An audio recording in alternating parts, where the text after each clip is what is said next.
اجازت ہے گفتگو شروع؟ تاریخ کا اسلام اور ہے اور قرآن کا اسلام اور ہے.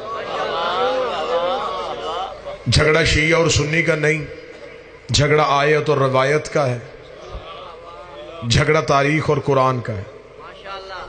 تاریخ جسے ان پڑھ کہتی ہے، قرآن اسے وارث کہتا ہے.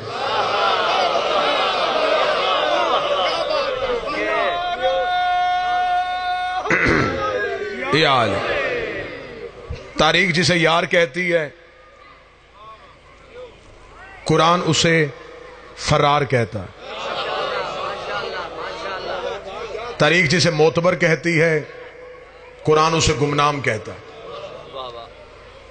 تاریخ اور قرآن میں اختلاف ہے، شیعہ اور سنی میں اختلاف ہے.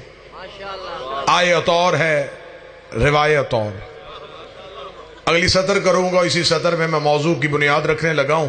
اس سطر پہ آپ میرا ساتھ دیں گے. تاریخ جسے بے اولاد کہتی ہے، قرآن اسے وارث کوثر کہتا ہے.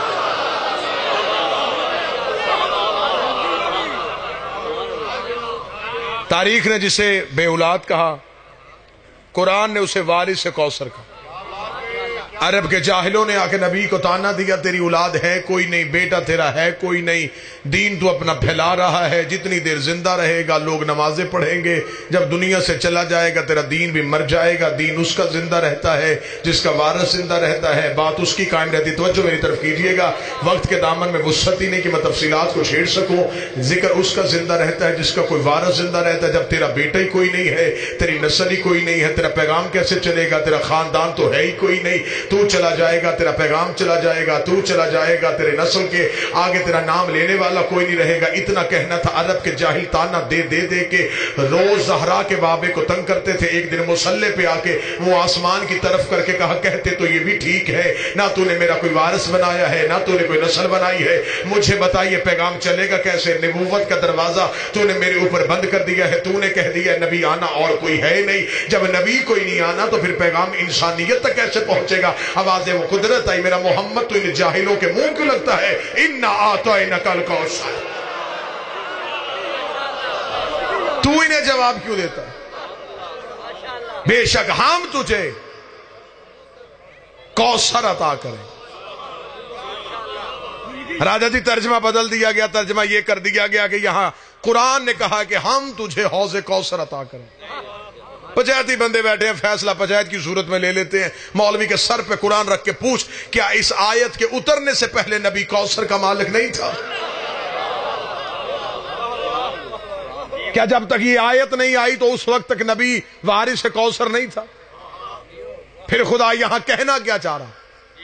یہ قرآن کی ہے بھی سب سے چھوٹی سورت اور ہے بھی سب سے بڑی، کیونکہ اس سورت میں کسی کی صورت ہے. مسلمان اپنے گھر میں بچے کو جو سب سے پہلے سورت یاد کراتے وہ سورت بھی یہ ہے، کیونکہ جب یہ یاد ہو جائے تو پھر پورا قرآن یاد ہو جاتا ہے. جسے سورہ کوثر یاد نہیں اسے کچھ بھی یاد نہیں. خدا نے کہا اِنَّا أَعْطَيْنَاكَ الْكَوْثَرَ، ہم تجھے اولاد کثیر عطا کریں. فَصَلِّ لِرَبِّكَ وَانْحَرْ، پھر جب تجھے وہ مل جائے تو پھر اپنے رب کی نماز پڑھنا. اس کا مطلب کہ نعمت کو اتنی بڑی مل رہی ہے جس میں محمد پہ نماز پڑھنا واجب ہو رہا. بس ترجمہ سنتے آئیے گا اور نتیجہ دو. اِنَّ شَانِئَكَ هُوَ الْأَبْتَرُ. اب آگے خدا جواب دے رہا ہے جو انہوں نے تانا دیا تھا، جنہوں نے تجھے کہا تیری اولاد کوئی نہیں. میرا محمد میں وعدہ کرتا ہوں یہ ابتر رہیں گے. لغات اٹھا کے لے آؤ. صاحبان لغات نے، لغت والوں نے جو ابتر کا ترجمہ کیا، ابتر کا ترجمہ ہوتا ہے بے اولاد، ابتر کا ترجمہ ہوتا ہے بے نسل، ابتر کا ترجمہ ہوتا ہے لاوارث، ابتر کا ترجمہ ہوتا ہے لا خاندان. جس کا وارث کوئی نہ ہو، جس کا پیغام کوئی نہ آگے لے کے چلے، جس کی نسل کوئی نہ ہو، جس کا خاندان کوئی نہ ہو، اسے ابتر کہتے. قرآن میں دعویٰ موجود ہے. قرآن نے کہا میرا محمد جو تجھے بے اولاد کہتے ہیں، میرا وعدہ ہے یہ ابتر رہیں گے. مرزا جی اب جو قرآن نے دعویٰ کیا ہمیں تاریخ سے دیکھنا ہے، کیا یہ دعویٰ سچا ہوا؟ کیا یہ دعویٰ ٹھیک ہوا؟ لیکن جب ہم نے طریق سے پوچھا تو طریق کے ماتھے پہ شرمندگی کا پسینہ آ گیا. طریق نے کہا ایسا تو میری دامن میں ہے ہی نہیں. سب سے بڑا دشمن نبی کا ابو جہل تھا، لیکن اس کے بیٹے تھے.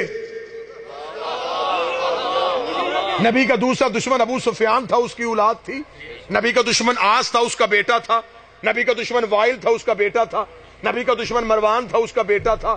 جتنے بھی نبی کا دشمن تھے، سعد تھا، خویلد تھا، زمہ تھا، حارث تھا، اسود تھا، قطبہ تھا، عتیبہ تھا، ان سب کے بیٹے تھے. قرآن کہہ رہا نبی کا دشمن جو ہوتا اس کا بیٹا کوئی نہیں ہوتا. ابو جہل سے لے کے سلمان رشدی تک، سلمان رشدی سے لے کے تسلیمہ نسرین تک، مرزا غلام احمد قادیانی تک، یہ دشمن بھی نبی کے رہے اور ان کی اولاد بھی ہوتی رہی، ان کی نسل بھی ہوتی رہی، ان کا خاندان بھی چلتا رہا. اب رکھ حافظ قرآن کے سر پہ قرآن. جب اللہ نے وعدہ کر دیا تھا جو نبی کا دشمن ہوگا اس کی اولاد کوئی نہیں ہوگی، پھر قرآن کو دعویٰ پورا کرنا چاہیے تھا. قیامت تک کے لیے نبی کا دشمن کی اولاد نہ ہوتی، قیامت تک نبی کا دشمن کا بیٹا نہ ہوتا. دنیا کی سمجھ میں قرآن آتا ہی نہ. اگر وار سے قرآن نہ ہوتا. میرا 5واں وقت کا محمد مدینے کا بازار سے گزر رہا تھا، ایک شخص اپنی گود میں بچہ لے کے امام کے سامنے سے گزرا. نہ اس نے امام کا سلام کیا، نہ اپنے بچے سے امام کو سلام کروایا. گستاخانہ لہجے میں امام کو یوں دیکھتے ہوئے بڑبڑاتا ہوا گزرا. امام کے نوکر نے ہاتھ باندھ کے کہا مولا یہ آپ کا بھی نوکر ہے، آپ کے نانا کا بھی نوکر ہے، آپ کے دادا کا بھی دشمن، آپ کا بھی دشمن. اللہ قرآن میں کہتا ہے جو محمد کا دشمن ہو اس کا بیٹا نہیں ہوتا. اس کا بیٹا کہاں سے آیا؟ امام نے کہا قرآن کل بھی سچ تھا، آج بھی سچ ہے، ہمیشہ سچ رہے گا. مولا بیٹا کہاں سے آیا؟ فرمایا ہوتے کسی اور کے ہیں، کہلواتے کسی اور، ہوتے کسی اور.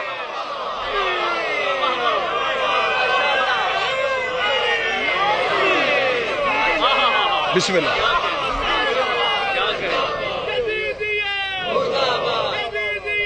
مردہ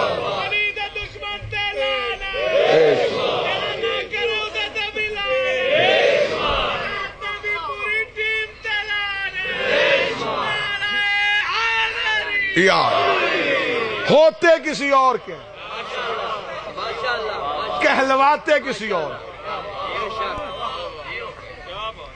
نبی اور علی کا دشمن سب کچھ ہو سکتا ہے، حلالی نہیں ہو سکتا. اہل سنت کتاب میں حوالہ دکھانے کے لیے تیار ہو. ایک بندہ نبی کے سامنے آیا، وہ نبی کی نقلیں اتارا کرتا تھا. لوگ اسے پکڑ کے نبی کے پاس لے کے آئے. نبی نے کہا فخرج ایھا الرجیم، نکل جا میرے دربار سے حرامی. اتنا کہنا تھا، وہ چپ کر کے خلق عظیم کے مالک نے جسے حرامی کہا، چپ کر کے دربار رسالت سے باہر نکلا. گھر میں آیا، ماں چولہے پہ بیٹھی روٹیاں پکا رہی تھی. ماں کے قریب آیا، قریب آ کے لگا اما سچ بتا میرا باپ کون ہے، سچ بتا میرا باپ کون ہے. اسے کہا پورا عرب جانتا ہے تو اس کا بیٹا ہے جس کے نام سے مشہور ہے. اتنا کہنا تھا، نام بھی مجھے یاد ہے، لکھا بھی تاریخ میں ہے، لیکن میری مجبوری ہے، ممبر پاک ہے اور نام ناپاک ہے. کچھ نام ایسے ہوتے ہیں جو ممبر سے لیے نہیں جاتے. اسے کہا جس کے نام سے مشہور ہے پورا عرب جانتا ہے تو اسی کا بیٹا ہے. اتنا کہنا تھا. اسے کہا اما پھر بھی سچ بتا میں کس کا بیٹا ہوں، میرا باپ کون ہے. اس کا میں بار بار تیرے باپ کا نام لے رہی ہوں، تجھے یقین کیوں نہیں آتا؟ اس نے تلوار نکال کے ماں کی گردن پہ رکھی. اس کا سچ بتا باپ کون ہے، کیونکہ جس نے مجھے حرامی کہا ہے وہ جھوٹ نہیں بولتا.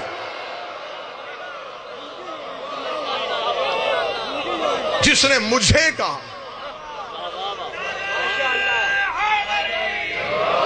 اور یہاں میں ایک لفظ ضرور کہوں گا کہ یہاں حرامی سے مراد ماں کا بد کردار ہونا بھی ضروری نہیں.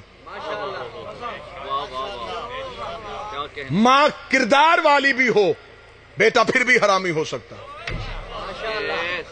میں دلیل دیتا ہوں.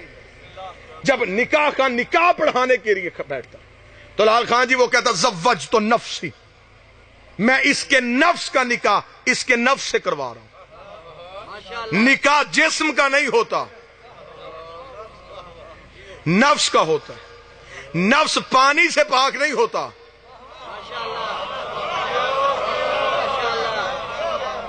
مدینے کی مسجد میں بیٹھ کے نبی نے خطبہ دیتے ہوئے کہا کہ عبادت جسم نہیں کرتا، عبادت نفس کرتا. موت جسم کو آتی ہے، نفس صرف ذائقہ چکھتا ہے. سر نہ ہلائے ذرا بولیے گا. کل نفس ذائقۃ الموت.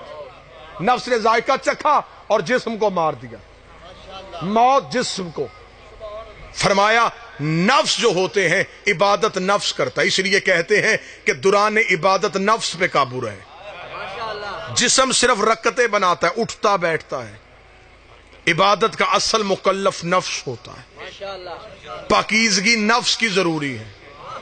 جسم کا وضو ہوتا ہے, نفس کی پاکیزگی ہوتی ہے. نکاح نفس کا ہوتا ہے. مدینے کی مسجد میں نبی سے صحابی نے کہا یا رسول اللہ, جسم پاک کرنے کے لیے پانی بھی آ جاتا ہے, مطہرات میں سورج کی روشنی بھی آ جاتی ہے, زمین کی رگڑ بھی آ جاتی ہے, مولا یہ نفس کیسے پاک ہوتے ہیں؟ فرمایا حب علی ارواح النفوس, علی کی محبت نفسوں کو پاک کر.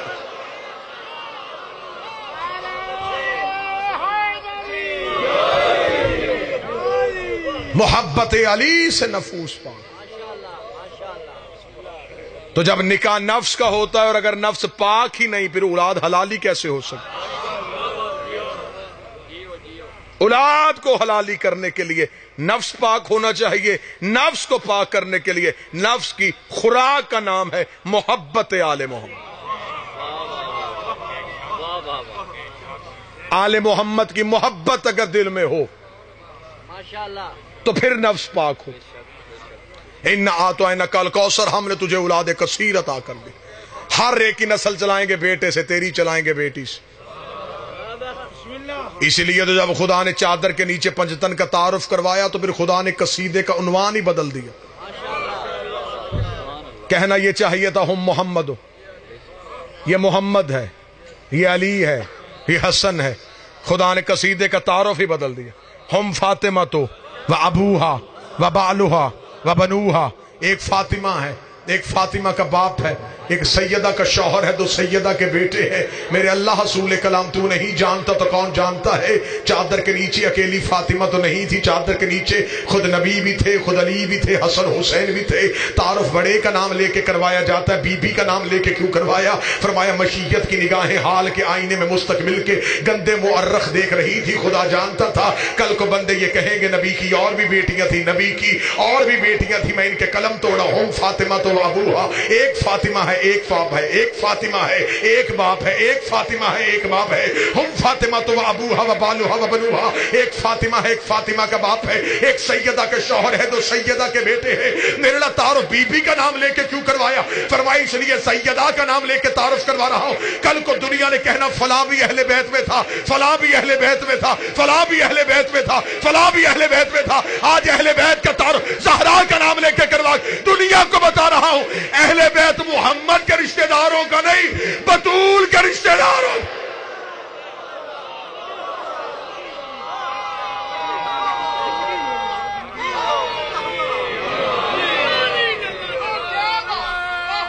جس نے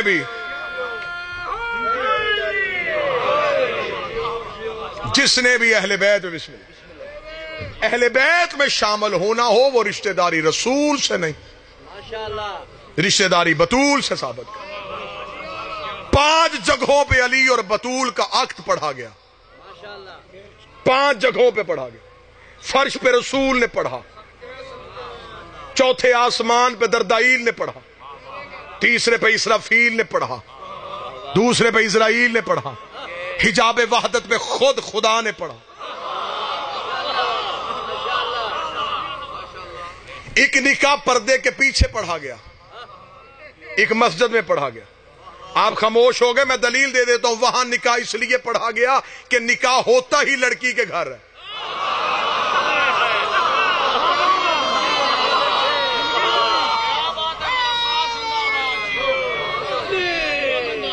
زمین پہ ہو نہیں سکتا تھا, زمین تھی تراب, علی تھا بو تراب.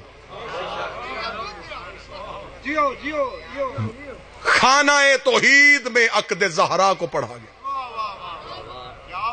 2 جگہوں پہ نکاح پڑھا گیا, ایک عرش پہ جو پڑھا توحید نے, فرش پہ رسول نے. سیدوں کی نسلیں بھی 2 چلی, ایک فرش والے سید, ایک عرش والے سید. لکھا ہے کتابوں میں وہ خطبہ نکاح خواص تک مخصوص ہو کے رہ گیا، عوام تک آنے ہی نہیں دیا گیا، جو نکاح خود توحید نے بطول اور علی کا پڑھا، اس میں سے اپنے بھائی حبیب سے لے کے آخری تک صرف 2 سطریں پڑھ دے تو کتنے خوبصورت جملے ہیں، لفظ بتائیں گے کہ وہ خالق کی زبان سے نکلے۔ علی اور بطول کا عقد پڑھتے ہوئے خدا نے کہا زوجت بالارادۃ والمشیۃ، آج میرا ارادہ میری مشیت سے مل رہا ہے۔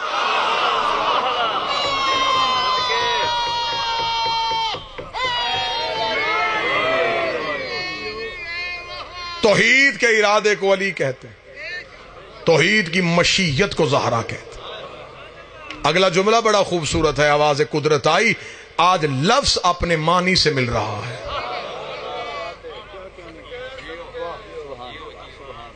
دو جگہوں پہ عقد پڑھا گیا، عرش پہ توحید نے پڑھا، فرش پہ رسول نے پڑھا۔ جس کی اتنی عزت تھی وہ نوکر کے دربار میں کھڑی تھی۔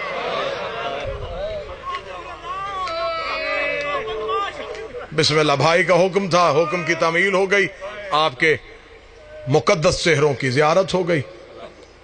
بہت معتبر نام قصائد مصائب کی دنیا کے میرے بھائی ہیں، برسر منبر تشریف فرمائے، یہاں ہر ذاکر میزبان کی حیثیت سے ہے، صرف فہرست میں اپنا نام لکھوانے کے لیے آئے۔ کل ظہور ہے رسول کی بیٹی کا، کوشش کرنا ہر شیعہ اپنے گھر میں چراغ ضرور جلانا، اور یہ نیت کر کے چراغ جلانا کہ بقیے میں اس کی قبر پہ چراغ نہیں چل رہا۔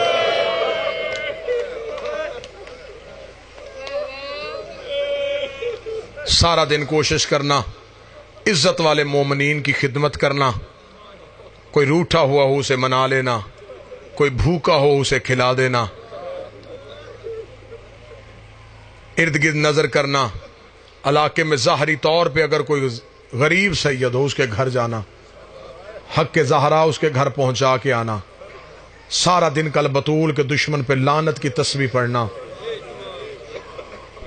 آج بھی دھوپ کی چادر ہے زہرا کی قبر پہ،